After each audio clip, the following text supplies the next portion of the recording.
dream destinations, exceptional cruises, polar adventures. Welcome to Beyond the Horizon, the podcast that takes you where the journey truly begins. A production of Area Voyages.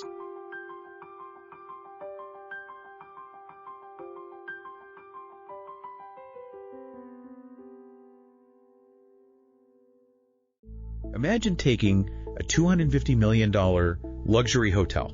Okay, that's a massive property. Right. And you put it into this massive concrete basin. Right. You drain all the water out of it. Right. And then you literally take giant industrial lasers and slice the entire building perfectly in half. Just right down the middle. Exactly. Just cutting right through the steel, the plumbing, the electrical grids. Yeah. Just separating the front from the back. I mean, it sounds like an absolute disaster, like a total structural failure. It really sounds like the end of the vessel, honestly. But in 2019, one travel company did exactly that. On purpose, right. Completely on purpose. And they didn't just do it once, they did it 3 times. It was part of this, just one of the most audacious engineering gambles in modern maritime history. It is a staggering image when you really picture it. I mean, you have thousands of tons of steel, right?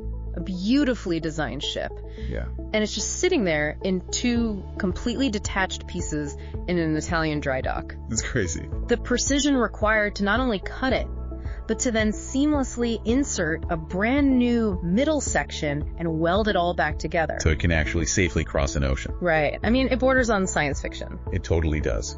Well, welcome to the deep dive. It is Tuesday, April 21st, 2026. Glad to be here. Today we are looking at a company that basically looks at the standard playbook of the modern cruise industry and just throws it straight overboard. They really do. We're talking about Windstar Cruises. And to really get under the hood of what this company is doing, we are pulling from a phenomenal piece of source material today. It's a great guide. Yeah, it's this freshly updated, incredibly meticulous 2026 guide. It's put together by Yvon Jr. Blanchette.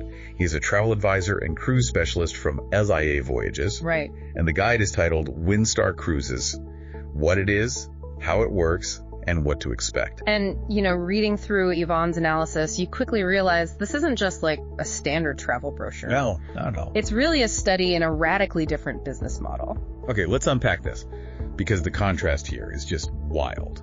It's the perfect way to frame it. Because if you look at the broader landscape of the cruise industry today, the trajectory is almost entirely defined by scale. Bigger is better, basically. Exactly. Ships are getting unimaginably massive. You have vessels carrying, 7,000 passengers now? Yeah, it's like a floating city. Right. Acting as these floating amusement parks. They've got go-kart tracks, roller coasters, indoor shopping malls. Which is fun for some people, but it's a very specific thing. Right. But the ocean is almost incidental to the experience at that point. It's just the medium that allows the theme park to move between ports. Exactly. And Windstar represents the absolute inverse of that philosophy. So they are going in the complete opposite direction. Yes.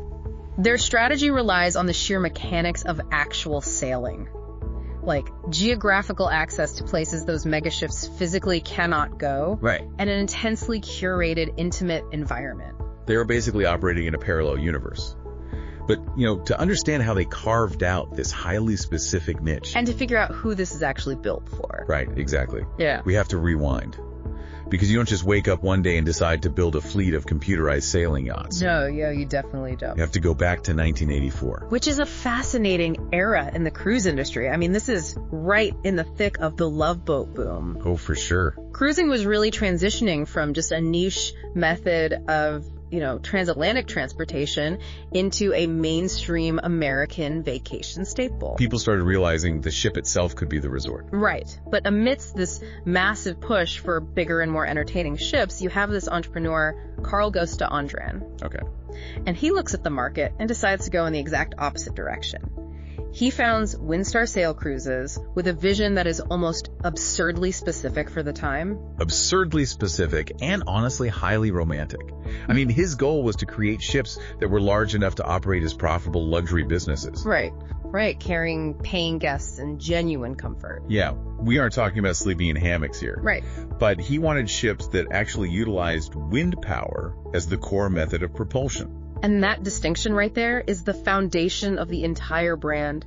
It is so crucial to understand the difference between aesthetic sailing and mechanical sailing. Because there are fake sails out there. Exactly. In the maritime world, Even back then, and certainly today, you will occasionally see a modern vessel that has a few sails rigged up. But they don't do anything. Right, they are entirely decorative. They are just canvas props meant to look pretty for a marketing photo as the ship pulls out of port. While the diesel engines are actually doing 100% of the work. Exactly. The sails provide zero meaningful propulsion. Which is essentially like bolting a giant, aggressive-looking plastic air scoop onto the hood of a standard economy sedan.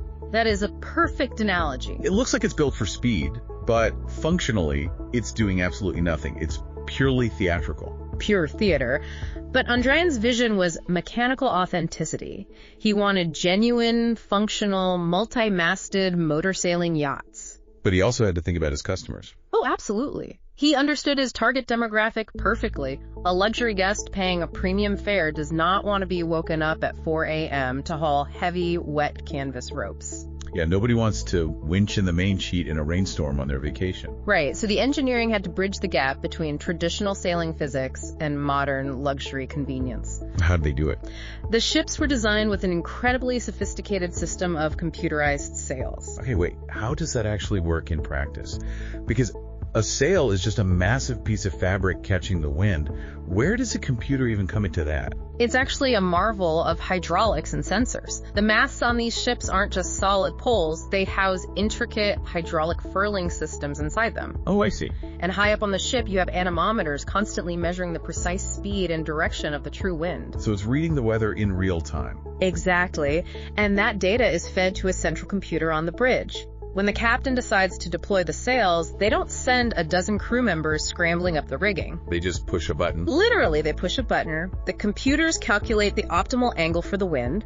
Hydraulic motors unspool the massive Dacron sails from inside the booms or masts. That is so cool. And mechanical winches automatically trim the sheets to the perfect tension. So the ship is constantly actively adjusting to the weather without the passengers having to lift a finger. Not a single finger. They just get to stand on the teak deck with a glass of champagne and watch thousands of square feet of canvas silently fill with wind.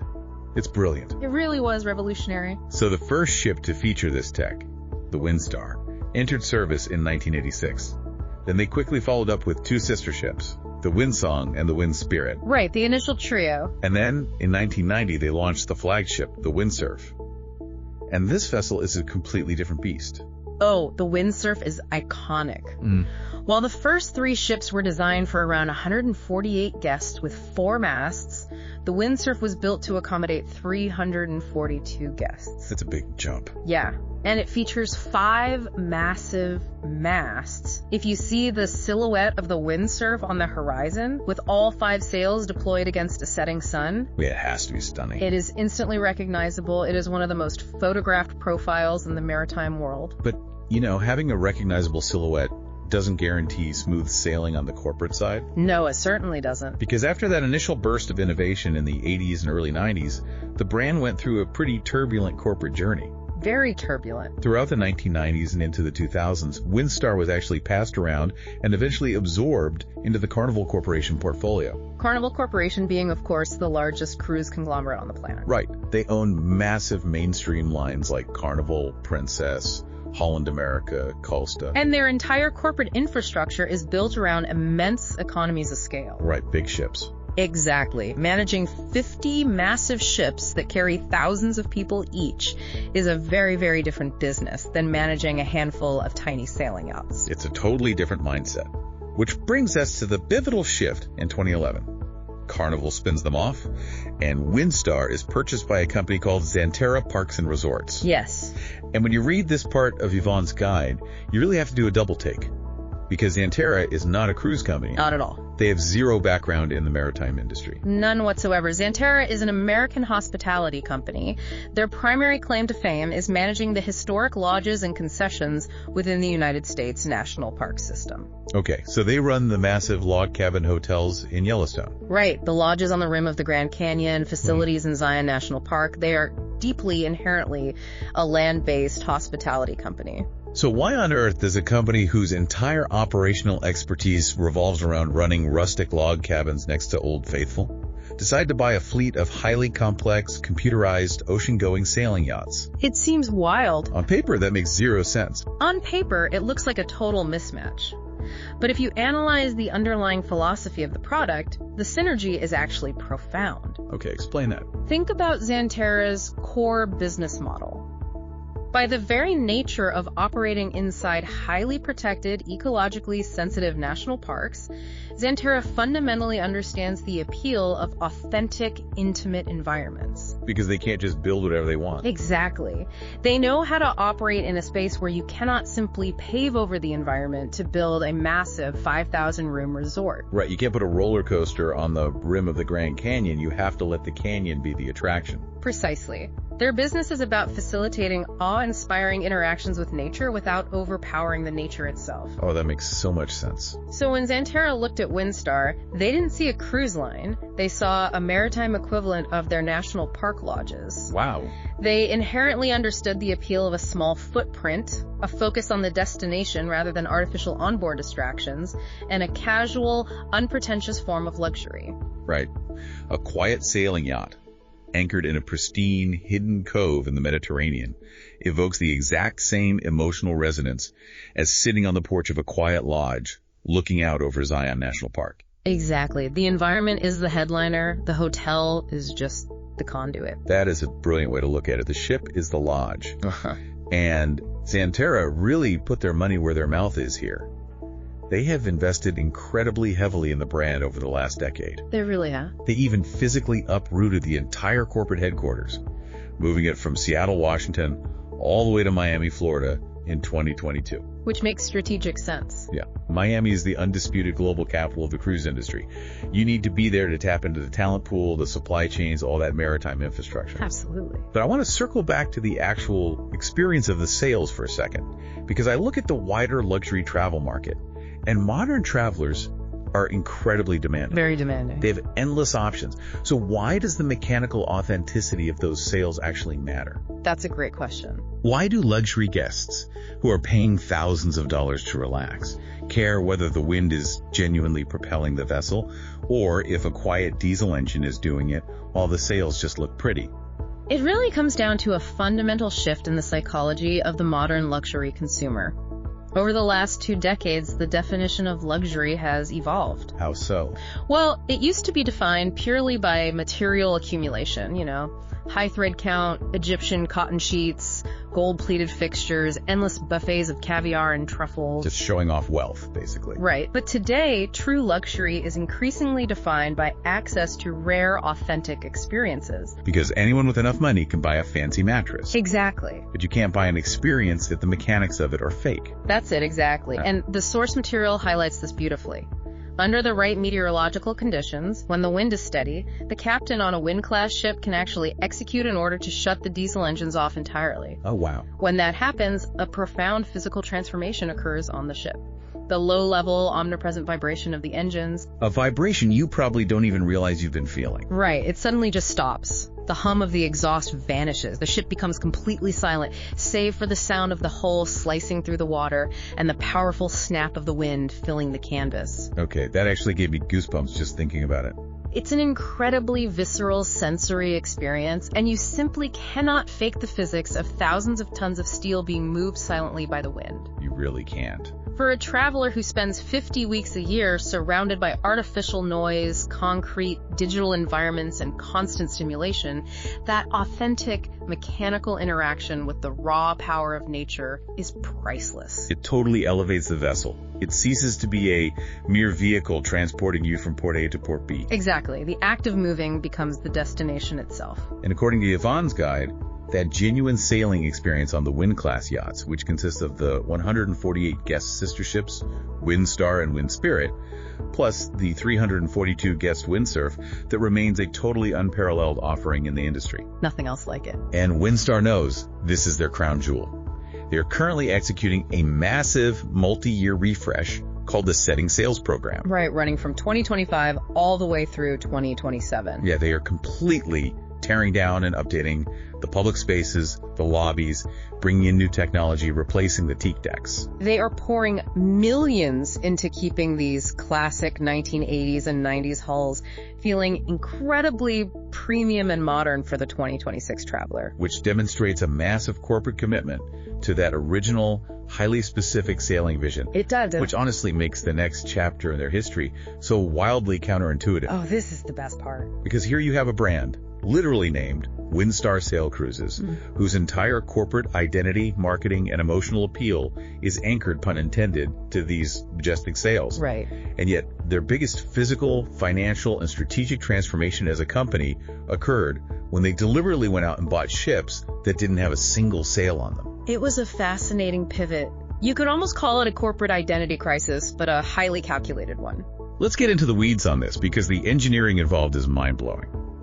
We are talking about the 2014 purchase of 3 ships from another luxury line, Seabourn. Right. Windstar buys the Seabourn Pride, the Seabourn Spirit, and the Seabourn Legend. They bring them into the fleet and rename them the Star Pride, Star Breeze, and Star Legend. And just to be clear, these are beautiful vessels. They are intimate, high-end, luxury motor yachts built in the late 1980s, but they are strictly motor yachts. Yeah. 0 sails. Just traditional engines. Right, just engines, a very spacious, all-suite layout, and a slightly more polished, traditional luxury feel. Taking on those ships was a massive strategic risk, though, wasn't it? Huge. Imagine a legendary steakhouse suddenly deciding that half of its menu will now be dedicated to vegan cuisine. You risk totally alienating your core purist demographic. Exactly. But Windstar recognized a significant gap in their own product offering. They realized that while there is a fiercely loyal contingent of guests who demand the romance of the sails, there is an equally large demographic who absolutely love the Windstar soft product. What do you mean by soft product? Like the casual, unpretentious atmosphere, the incredible food, the intimate service, and the ability to visit tiny, off-the-beaten-path ports. Right. But they want the physical space of a traditional luxury suite, which the sailing ships really struggle to provide. Exactly. The original Wind-class sailing ships are phenomenally charming, but they are bound by the strict physics of nautical design. They're smaller. The cabins are about 188 square feet, and they feature classic nautical portholes rather than large windows. It is a very cozy maritime footprint. But these former Seabourn ships were fundamentally different. Right, they were all suite vessels. Most of the suites featured step-out or Juliet-style French balconies.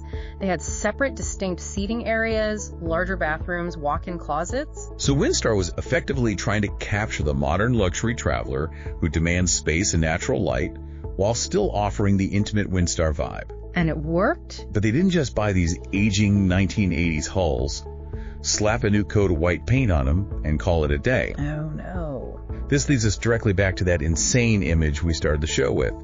Yvonne's guide details what the company called the Star Plus Initiative, which took place between 2019 and 2021. Right. And this is where the sheer audacity of maritime engineering takes over. What's fascinating here is that, audacious is putting it mildly, they committed $250 million to this project. $250 million. Yes. And the core of the initiative involved a process known in the industry as jumboization. Jumboization. I mean, it sounds like a made-up corporate buzzword, but the physical reality of it is terrifying. It really is. Walk us through exactly what happened in that dry dock in Italy. Because my brain struggles to comprehend how you cut a ship in half without ruining its structural integrity forever. It is an incredibly delicate operation that requires absolute mastery of physics and metallurgy.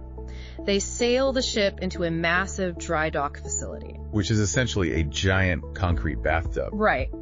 They pump all the water out so the ship settles onto a series of precisely placed, heavy-duty wooden blocks along its keel. Okay, so it's out of the water resting on blocks. Once the ship is stabilized, teams of engineers use laser-guided cutting tools to slice vertically through the entire vessel. Just straight down. Yes.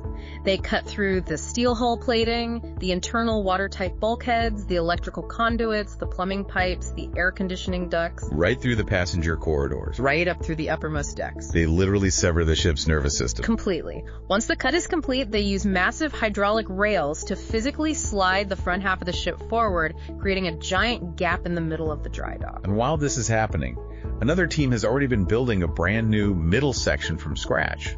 right? Correct. They have prefabricated an entirely new 84-foot-long midsection.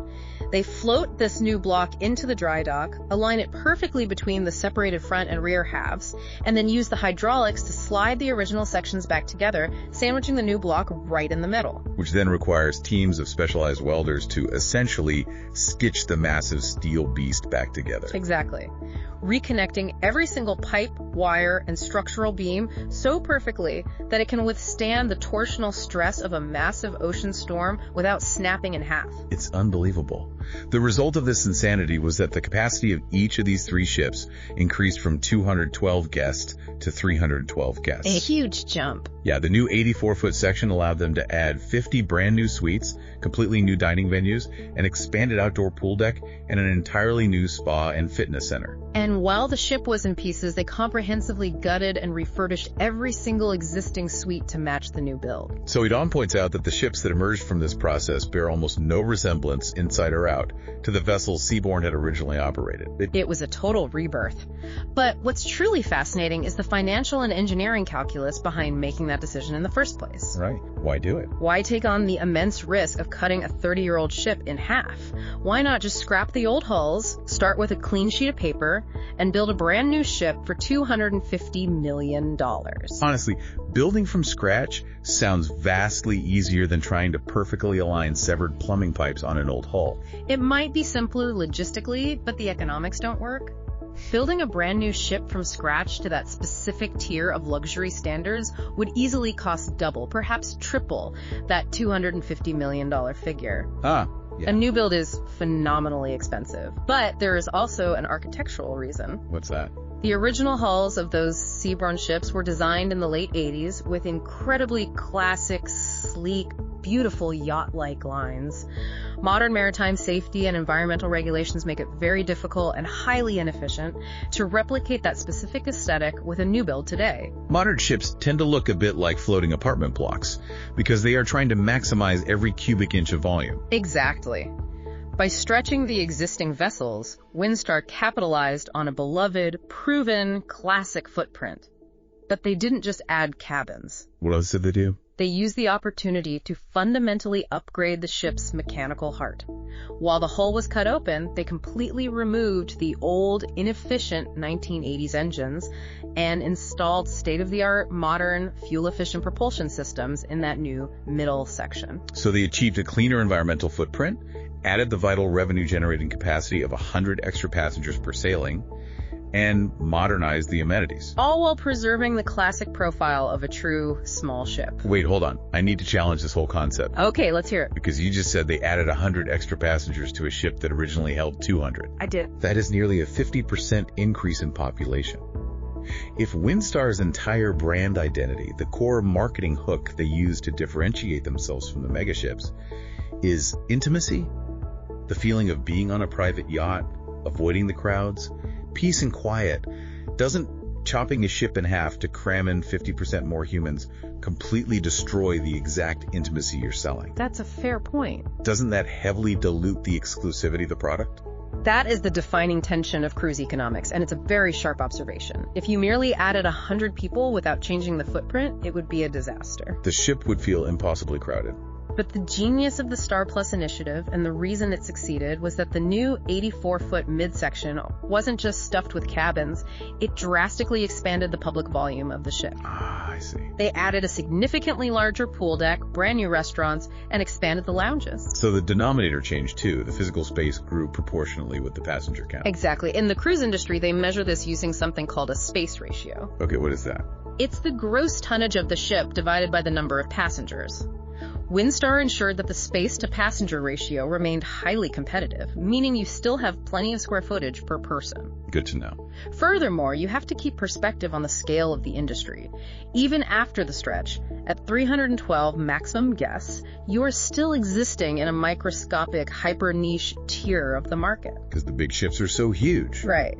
When the average new megaship rolling out of the shipyards today carries between 5,000 and 7,000 passengers, A 312-guest vessel still feels remarkably like a private club. Yeah, that makes sense. It remains small enough to physically navigate the narrow Corinth Canal in Greece, or drop anchor in a tiny secluded harbor in Croatia where the big ships simply cannot fit.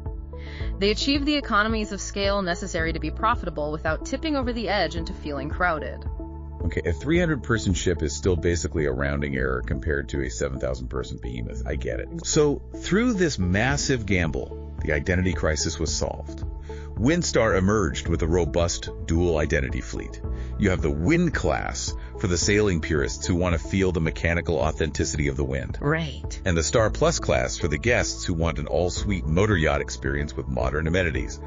But, there's a limit to how many times you can stretch a 1980s hull. Eventually, you have to stop retrofitting and start innovating from the ground up. Which brings us out of the past and into the present day, or rather into 2026, the era of the new builds. This is a monumental shift for the company. For the first time in their 40-year history, Windstar has built ships entirely from scratch, specifically tailored to their own unique operational needs. It's a huge milestone. We are talking about the introduction of two brand new vessels. The Starseeker, which was just delivered in December 2025 and had its grand christening ceremony in Miami on January 15th, 2026. Right.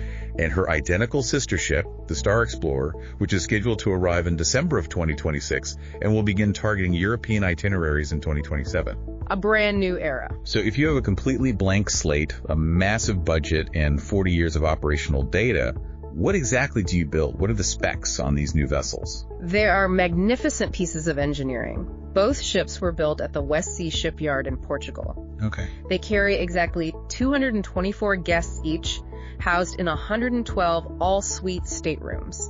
They measure 431 feet in length. Still very small. Yes.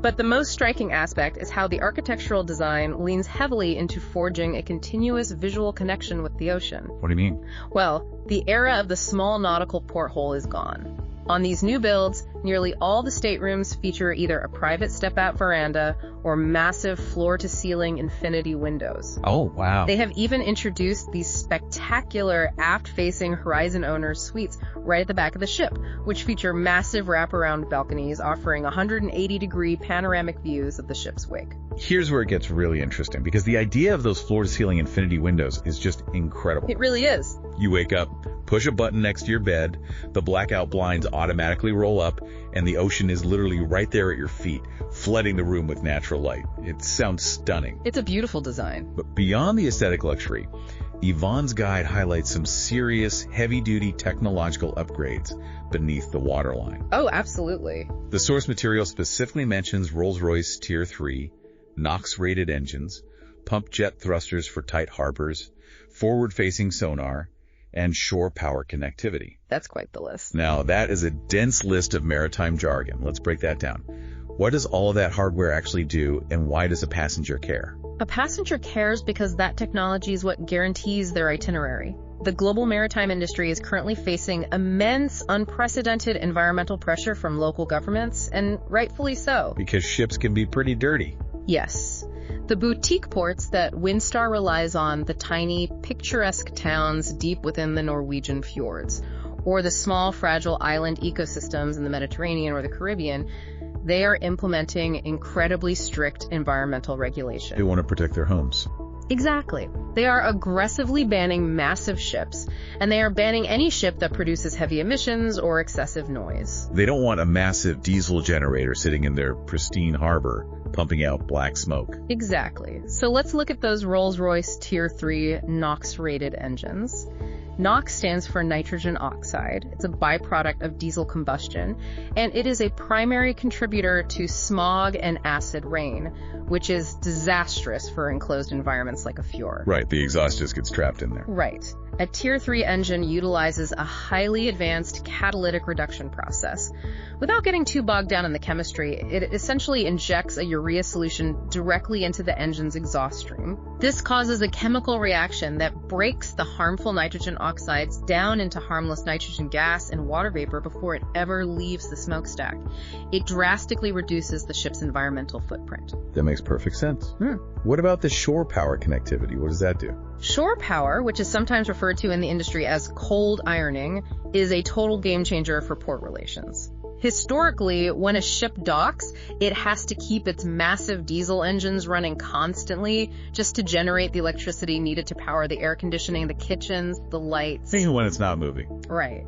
With shore power connectivity, the ship can physically plug a massive high-voltage cable directly into the local town's electrical grid. The captain can completely shut down the diesel engines while docked. Meaning zero localized emissions. Zero emissions, and crucially, zero engine noise or vibration while in the harbor. Oh, that's nice. For the luxury passenger, it means you can sit on your beautiful new wraparound balcony enjoying a quiet morning coffee without breathing in diesel exhaust or listening to the hum of a generator. And for the company, these aren't just eco-friendly talking points designed for a press release. Not at all. They are absolute non-negotiable operational necessities if Windstar wants to legally maintain access to the highly regulated exclusive ports that define their brand. Exactly. And what about those pump jet thrusters? So traditional cruise ships use large fixed propellers at the back to push the ship forward, and perhaps some bow thrusters to help turn. Pump jet thrusters are entirely different. They are often mounted flush with the hull, and they can rotate 360 degrees, taking in water and blasting it out in any direction. So they are super maneuverable. Highly maneuverable. They give the captain the ability to maneuver the ship with millimeter precision. The ship can literally move perfectly sideways. Oh, wow. This means they can navigate into incredibly tight, hidden coves and dock in tiny, complex harbors without needing to hire local tugboats to push them into place. Which again guarantees access to places the big boys can't go. But looking at these new builds, there is a statistic that I find absolutely fascinating. We are talking about brand new, purpose-built, state-of-the-art ships rolling out of the shipyard in 2026. The universal trend for new builds in the cruise industry over the last 2 decades has been bigger is better. True. Every new class of ship tries to break a capacity record, and yet Windstar's brand new ships cap out at 224 guests. Yeah. That is actually smaller than the aging Seabourn ships they spent $250 million to stretch. It is a deliberate, highly calculated restraint. It completely changes the psychological dynamic of the trip. Think about the social implications of a 224 passenger limit. If you are on a 7-day vacation on a vessel that small, by day 3, you are going to recognize almost every single face on board. Yes. You'll recognize the bartenders, the officers, and the other passengers. You are entirely stripped of your anonymity. And that lack of anonymity is the point. It fosters a genuine, organic community. You start chatting with a couple at breakfast about their plans for the day. You run into them at a local cafe in the port that afternoon. And then you naturally end up sharing a drink with them in the lounge after dinner because you've seen them 3 times. It creates a neighborhood feel. Instead of a crowded city feel. It is the absolute antithesis of the mass market experience, where you could spend a week on a ship with 6,000 people and never see the same person twice. On a mega ship, you are part of a crowd. On Windstar, you are part of a community. But you know, all of this extreme intimacy, this cutting-edge environmental technology, the authentic sailing mechanics, none of it comes for free. Definitely not. It brings us to a very practical, unavoidable question. How much does this hyper-curated boutique experience actually cost the traveler day to day? Because the pricing structure of this product is complex. We really need to look at the economics of their almost all-inclusive model. The pricing strategy is arguably one of the most distinct and debated aspects of the Windstar product. I bet. And it definitely requires some careful mathematical calculation on the part of the prospective traveler to ensure they are getting the right value. Yvonne's guide is crystal clear on this point. Windstar is not a fully all-inclusive product at its base fare. And in the premium travel space, that catches some people off guard. It does. So let's break down exactly what is and is not included when you swipe your credit card for a standard ticket. Let's start with the positive. Let's look at what IS included because it is still a very robust offering. The base fare obviously covers your suite accommodation and the core transportation between ports. Crucially, it covers all of your meals at all dining venues. And that's a big deal. It is a big differentiator. On many mass market lines, they have a free main dining room, but they will charge you $50 or $100 extra per person to eat in a specialty restaurant. Which is so annoying. Windstar does not do that. There are no upcharges anywhere. Whether you eat at the main dining room, amphora, the outdoor steakhouse, candles, the new basil plus bamboo concept, or the intimate Spanish restaurant Cuadro 44. It is all entirely included in the base fare. They also include 24-hour room service. You also get full, unlimited use of the watersports marina, which we're going to talk about extensively in a minute. Mm-hmm. You get access to the spa's thermal facilities, like the saunas and steam rooms. Right. All port taxes and government fees are baked into the price. And I absolutely love this detail. You get open bridge access on the sailing voyages. You don't have to book a special tour.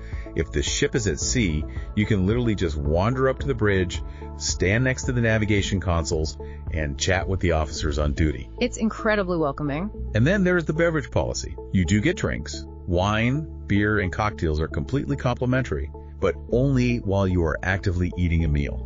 And that is the crucial pivot point, because what is not included in the base fare are beverages consumed outside of those meal times. Oh.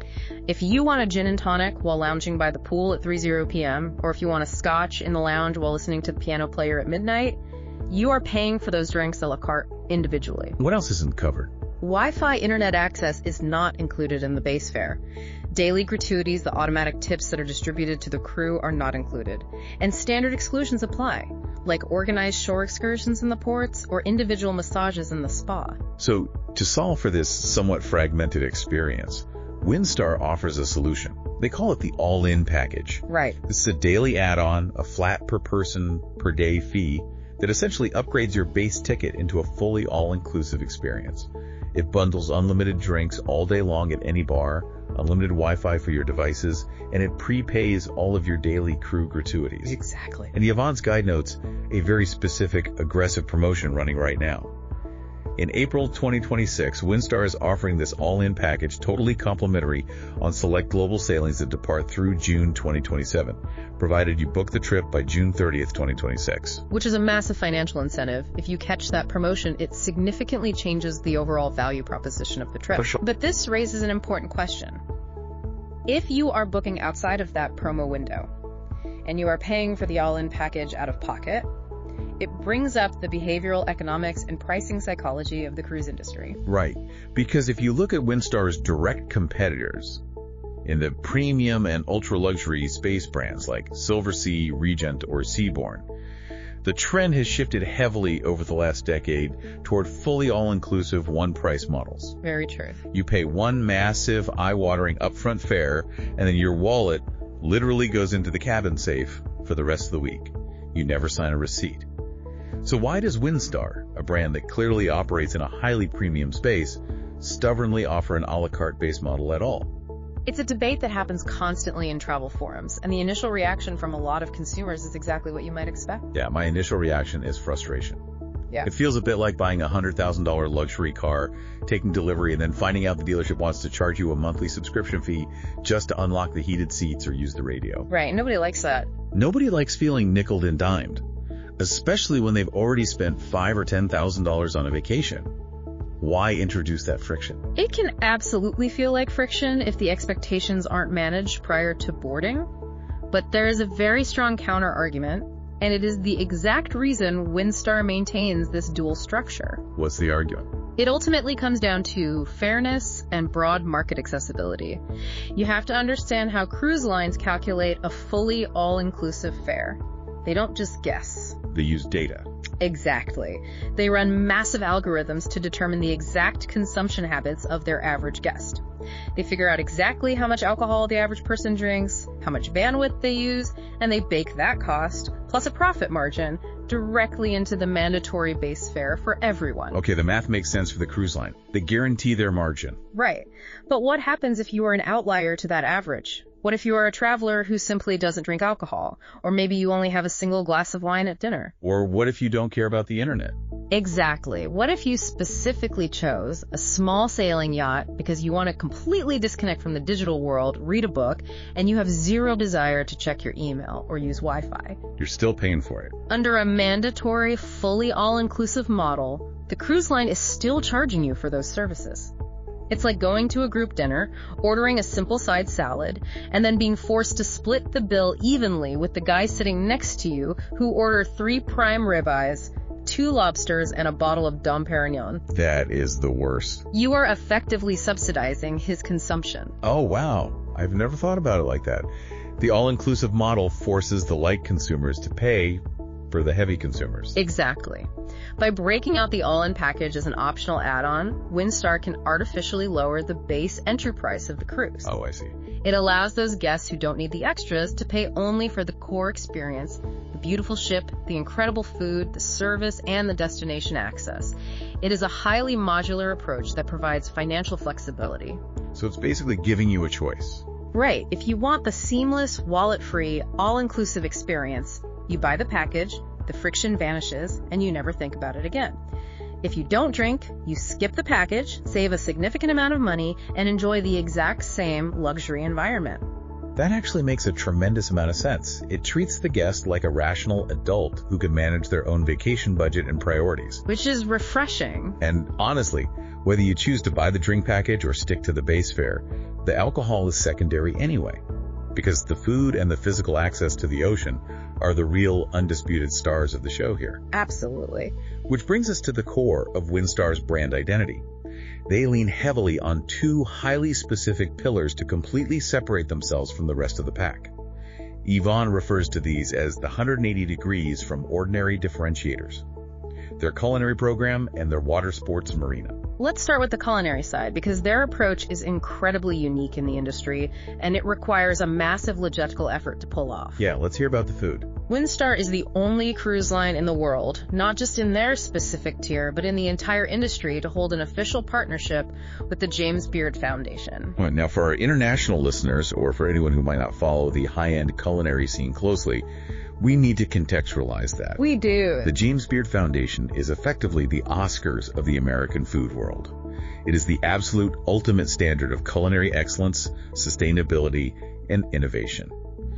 A James Beard Award can make a chef's entire career overnight. It's massive. So this partnership isn't just a marketing gimmick where some famous celebrity chef slaps their name on a single menu item, takes a check, and never sets foot on the ship. No, it's very hands-on. Yvonne's guide makes it clear that this partnership dictates the entire foundational ethos of the culinary program across the entire fleet.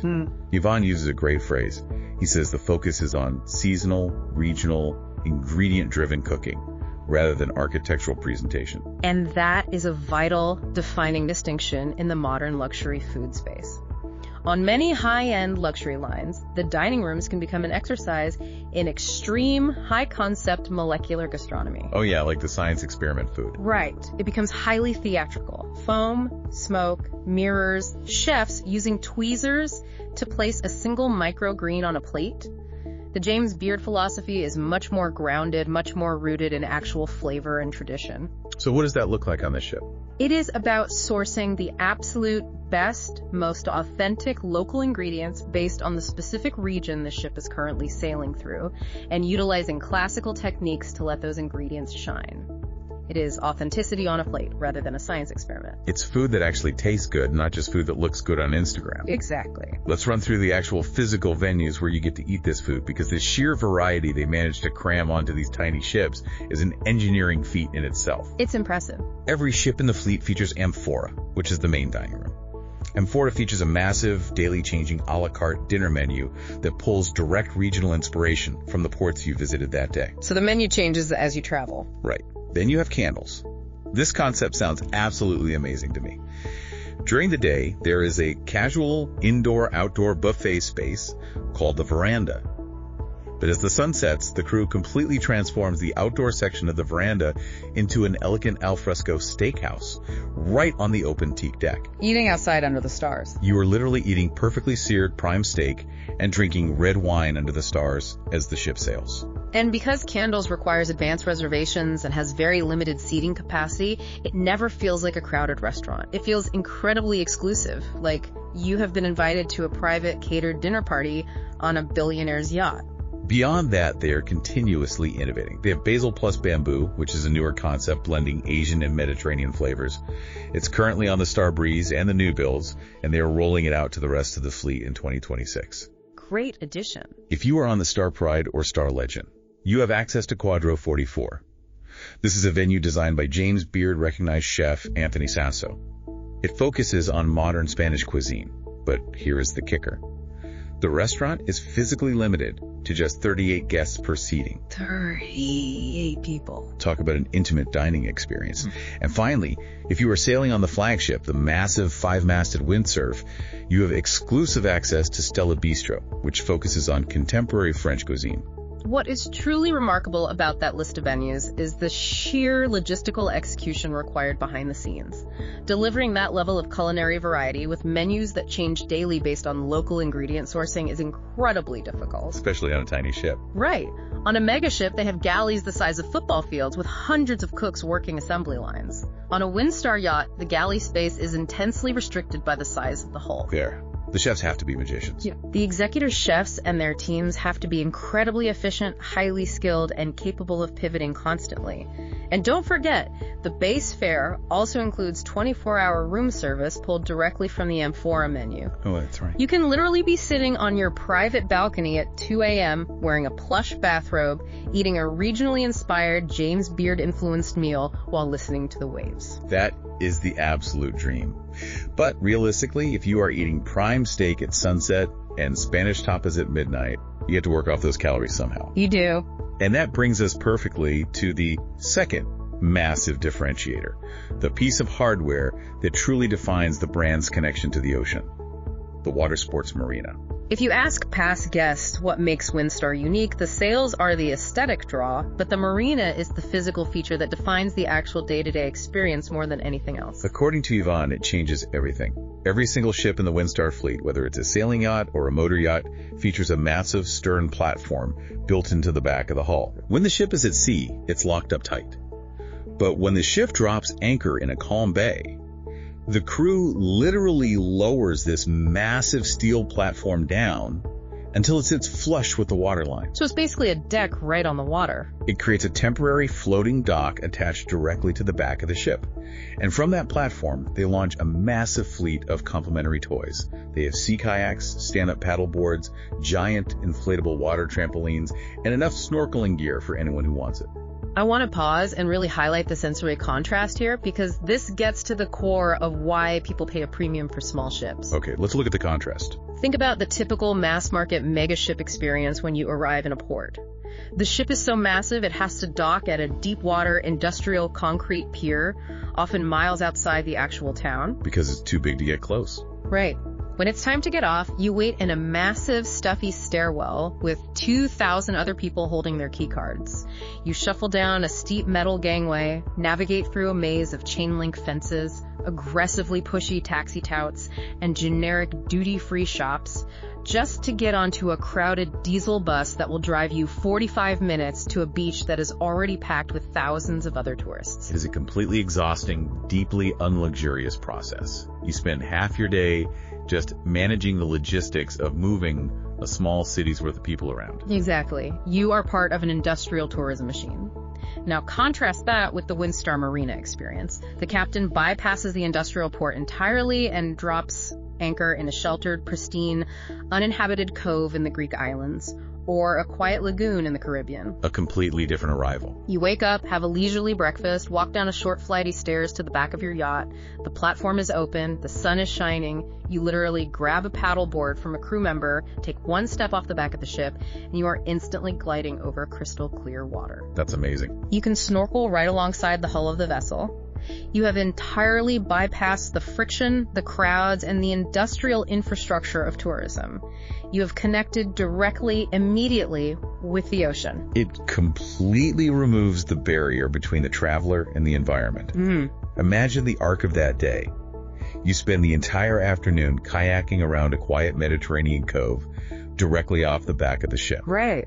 You climb back on board, take a hot shower in your suite, and head down to Quadro 44 for an incredible Spanish tapas meal designed by Anthony Sasso with just 30 other people. Sounds perfect. And then, because you are on a Wind-class ship, you skip the crowded theater show and just stroll up to the open bridge. You lean against the navigation console, look out at the stars, and chat with the captain about the weather charts for tomorrow. It shatters the traditional hierarchy of a cruise. It totally shatters it. It breaks down that invisible us versus them barrier that usually exists between the crew and the passengers on traditional ships. You don't feel like you're just on a conveyor belt. Right, you aren't just piece of cargo being transported from a buffet to a casino. You feel like an invited guest on a working vessel. It creates a profound sense of shared ownership over the voyage. The passengers feel invested in the navigation, the weather, the journey itself. And there is one specific place on Earth, one particular geographical region, where this combination of small ship intimacy, the water sports marina, and the casual destination-focused vibe reaches its absolute undeniable peak. Which brings us to the ultimate proving ground for the Windstar model. A place where the hardware of the ship and the geography of the destination are perfectly aligned.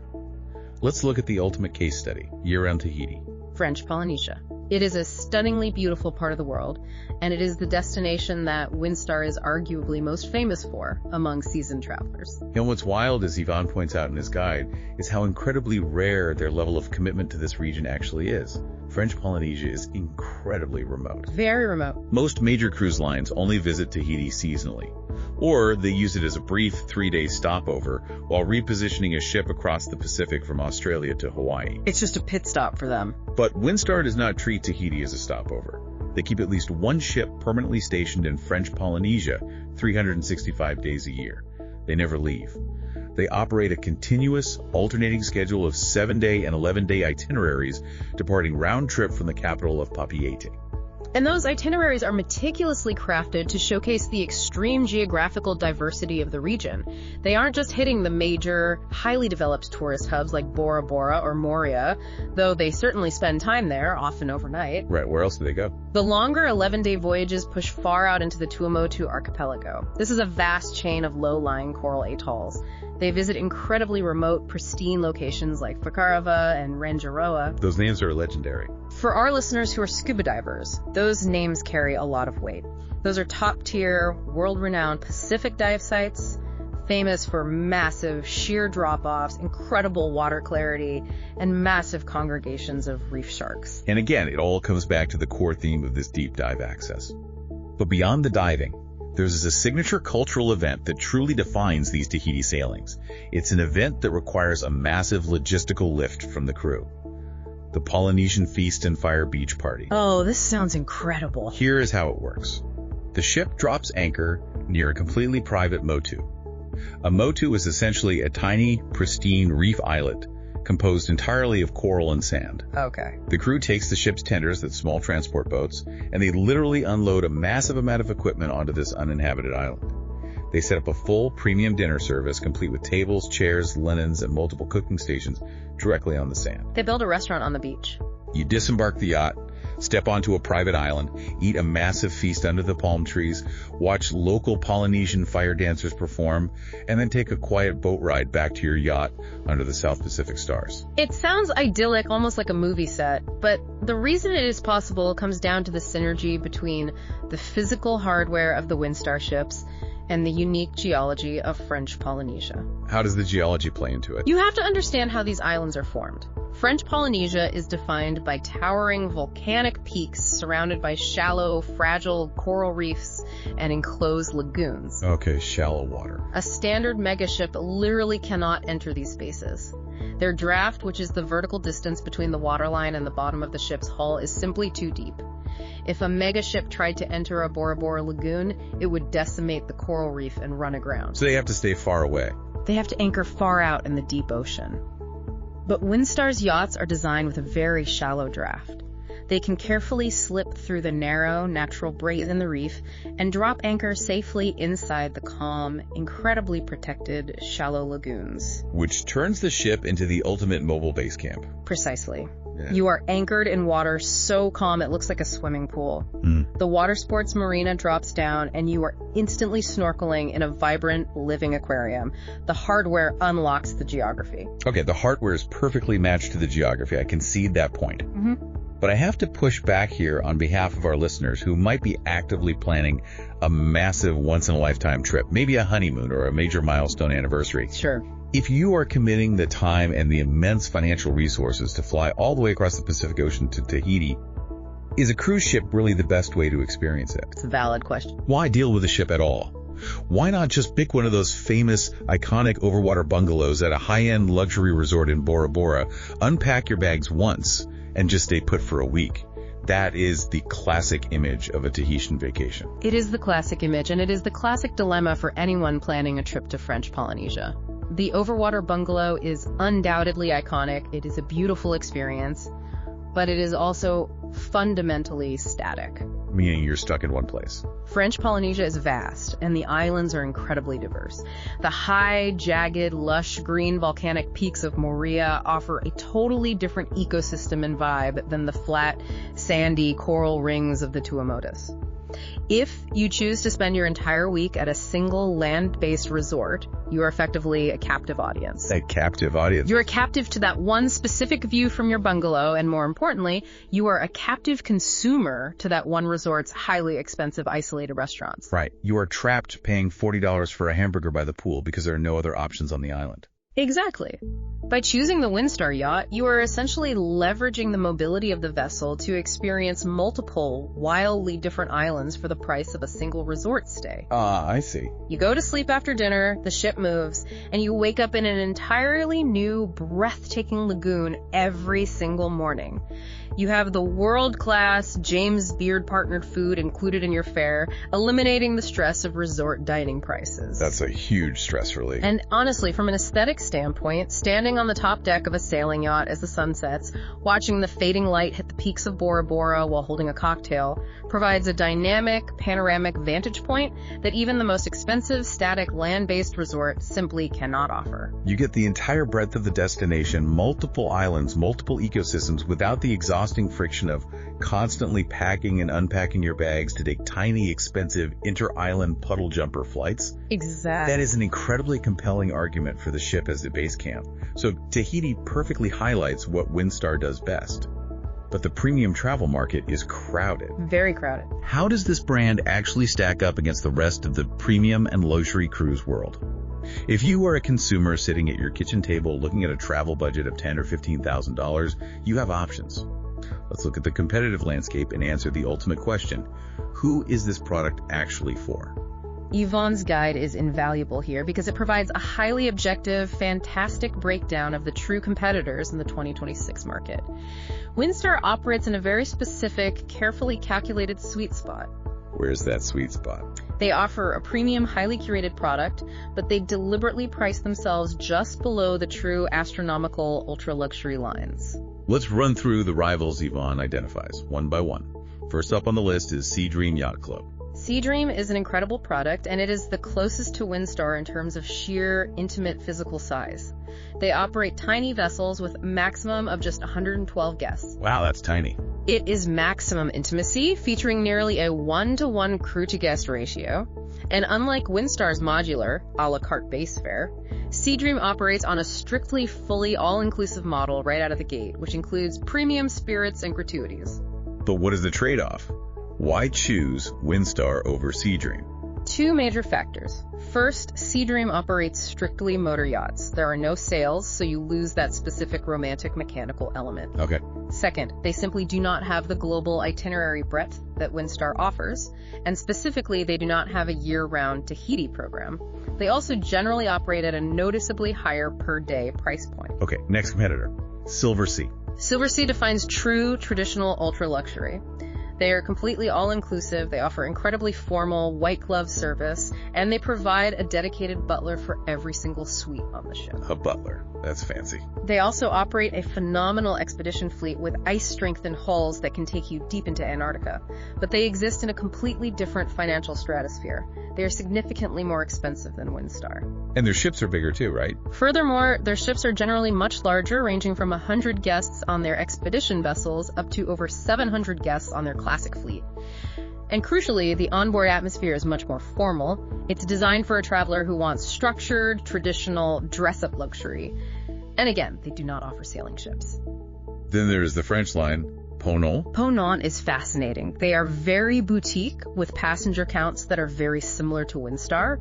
They absolutely excel in high-end expedition travel, particularly with their advanced icebreakers capable of reaching the North Pole. Oh, that's cool. But the onboard vibe is completely different. Ponant is entirely built around the French concept of art de vivre. It is elegant, it is chic, the gastronomy is superb, but it is definitely a more formal, structured environment than Windstar's notoriously casual, relaxed American yacht culture. What about Azamara? Azamara is a fantastic option if your primary goal is deep destination immersion. Their entire operational model focuses heavily on late-night departures and frequent overnight stays in ports, which allows their guests to actually experience the dinner and nightlife culture of a city rather than rushing back to the ship at 5:00 p.m. That's a great feature. It is. But their ships are significantly larger, carrying around 686 guests. And crucially for this comparison, they do not feature the drop-down watersports marina, nor do they have sailing vessels. And finally, let's look at a direct head-to-head competitor in the specific market of Tahiti, Paul Gauguin Cruises. Right. The Paul Gauguin is a beautiful 330 guest ship that was purpose-built specifically for the shallow waters of the South Pacific, and it stays there year-round. It offers what is arguably a deeper, more immersive cultural experience as they employ local Tahitians to work as hosts, guides, and entertainers on board. So what's the catch there? But Windstar offers vastly more itinerary range globally if you are a loyalist who wants to stick with one brand for all your vacations. And crucially, the Paul Gauguin lacks the massive drop-down stern water sports marina that completely defines the Windstar Lagoon experience. Okay, so looking at that diverse landscape, let's synthesize this. Let's summarize the target audience. Who is the perfect, ideal Windstar passenger in 2026? Let's do it. Avon maps this out perfectly based on the operational choices we've discussed. It's travelers who are actively, deliberately avoiding the crowds and lines of mass-market megaships. It's people who crave an unpretentious, highly casual, absolutely no dress code vibe where they can just relax. Right, no tuxedos required. It's culinary enthusiasts who understand and care about the James Beard connection and ingredient-driven food. And of course, it's the sailing purists who actually want to hear the snap of real canvas and feel the physical push of the wind. If we connect this to the bigger picture, it is a brilliant business model because it relies on what we could call the psychology of subtraction. The psychology of subtraction. The most brilliant thing Windstar has done over the last 40 years isn't necessarily what they've added to their ships, it's what they have steadfastly refused to add. By deliberately not having formal gala nights, by not installing a massive, noisy casino, by not staging elaborate Broadway-style production shows, and by certainly not building zip lines or surf simulators on the top deck, they initiate a incredibly powerful filtering effect. A filtering effect. That is a fascinating way to frame it. They are filtering their own customer base. Precisely. In the modern luxury market, true value isn't created by constantly adding more amenities. Adding more amenities costs massive amounts of money, requires larger ships, and inevitably leads to overcrowding and friction. True luxury is created by deliberately removing noise. I love that. A quiet, casual, unhurried atmosphere naturally filters out guests who require constant, high-octane stimulation to feel entertained. It filters out the people who want to put on a tuxedo and be seen by hundreds of strangers. So who's left? What you are left with, by process of elimination, is a highly curated, like-minded community of relaxed, destination-focused travelers. You are left with people who are completely content reading a good book on a quiet teak deck, listening to the wind, and letting the destination itself provide the entertainment. So what does this all mean? That is a profound insight into how you build a loyal brand. It's not about pleasing everyone. It's about being unapologetically perfect for a very specific type of person. Exactly. So I want to pose a challenge to you right now. Take a moment and look critically at your own travel habits. Be brutally honest with yourself. When you spend thousands of dollars to go on vacation, do you genuinely need an itinerary packed tightly with scheduled shows, bustling casinos, and constant organized activities to feel like you are getting your money's worth? It's a tough question for some. Or deep down, when you strip away the marketing hype, do you prefer a quiet deck chair, a perfectly cooked, regionally sourced meal, and the authentic sound of the wind filling real canvas sails? Because those two distinct desires dictate entirely different travel paths, entirely different budgets, and entirely different experiences. It requires a significant level of self-awareness to admit what kind of traveler you actually are, rather than the kind of traveler marketing tells you to be. Absolutely. And as we wrap up this extensive deep dive, let's quickly recap the core operational realities we pulled from Yvonne Jr. Blanchette's incredibly thorough guide. Good idea. Windstar has carved out an almost untouchable niche with their unique dual fleet strategy.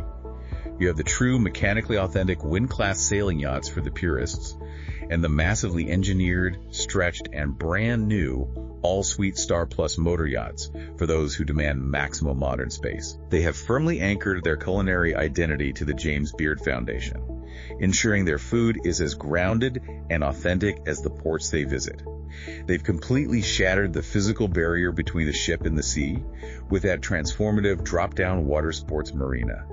And above all, they have fiercely protected a casual, unhurried, intimate ethos through the power of subtraction. They are a company that understands exactly what they are, and perhaps more importantly, they are completely at peace with what they refuse to be. We started this conversation talking about the massive scale of modern cruising, the giant floating amusement parks versus the quiet, intimate yachts. But I want to leave you with a philosophical question to ponder. It builds on the mechanics and the economics we've discussed today, but it pushes a little further into why we actually travel in the first place. Okay, what is it? In the world of global travel, we are constantly fed this comforting cliche that getting there is half the fun. But if we are honest, we all know that is usually a lie. Transit is almost always a chore. It really is. It is enduring chaotic security lines, sitting in cramped airplane seats, and sitting in endless traffic jams. Transit is just friction. It is something to be tolerated so that the actual vacation can finally begin once you arrive at the hotel. Sadly true. But imagine, you are standing on the teak deck of the windsurf. You are in the middle of the Aegean Sea. The captain gives the order to shut down the massive diesel engines. The computerized hydraulic sails smoothly unfurl above you, catching the breeze. I can picture it. The mechanical vibration stops entirely, and you are suddenly being propelled silently by the raw power of the wind toward a remote hidden island. In that exact quiet moment, does the boundary between the transit and the destination simply cease to exist. Wow. If the physical journey itself is that profound, that authentic, and that relaxing, does the ship actually become the truest destination of the entire trip? That is the magic of what Carl Gustaf Andren envisioned when he sketched out his idea in 1984, and it is what Centerra has beautifully realized for the modern traveler in 2026. Something to mull over as you stare at your calendar and plan your next escape. Thank you for joining us on this deep dive. Keep exploring, keep questioning what you genuinely want out of your hard-earned time away, and keep thinking critically about how you choose to navigate the world. Until next time. You've been listening to Beyond the Horizon, the podcast by Area Voyages. The full article for this episode is available at www.areavoyages.com. Remember to like, share the podcast, and leave a review to help promote our work. Subscribe to the channel so you don't miss anything. Until next time, safe travels.